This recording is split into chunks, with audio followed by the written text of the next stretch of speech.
Good morning. Esoteric Strand here. Here is my backstage pass right here if you doubt my credentials. Anyhow, this morning we are going to review an album entitled Sleep Has His House. It was released in 2000 by one of my favorite bands, Current 93, which is the mastermind project of David Tibet with his buddies Michael Cashmore and Steven Stapleton.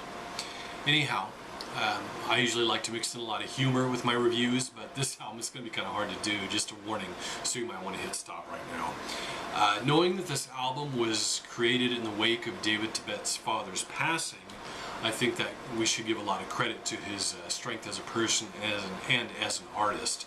I don't know if I could accomplish such a creative feat. Keeping that in mind, it allows you as a listener to appreciate this album and its melancholic feel that is consistent throughout the whole piece. The guitar is very sparse. I think Michael Cashmore does an excellent job. Steven Stapleton of Nurse with Wound fame also keeps his wizardry kind of to a minimal bit. There are some harmonium drones here and there, and there's a track there that lasts over 24 minutes. Some people may think that's a bit much, but I think it's a way to kind of wind the album down to this repetition.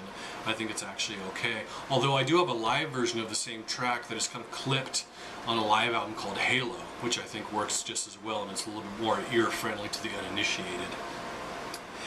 Anyhow, my favorite songs on the album is, and that kind of changes every time I listen to it. I think it's a very solid effort. I love the song called The Magical Bird in the Magical Woods, Immortal Bird, and another song called The God of Sleep Has Made His House.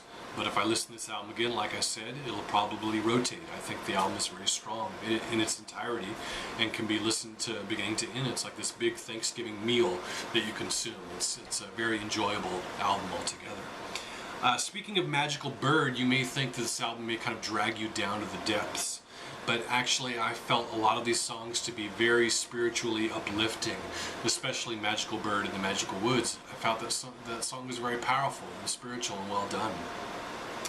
And I think it tackles, as well as the rest of the album, kind of an age-old subject for all artists, and that is mankind's mortality.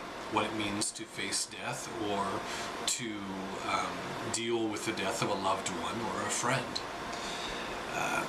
And it's pretty amazing that this album comes off like the way it does and not heavy-handed or just too much to bear.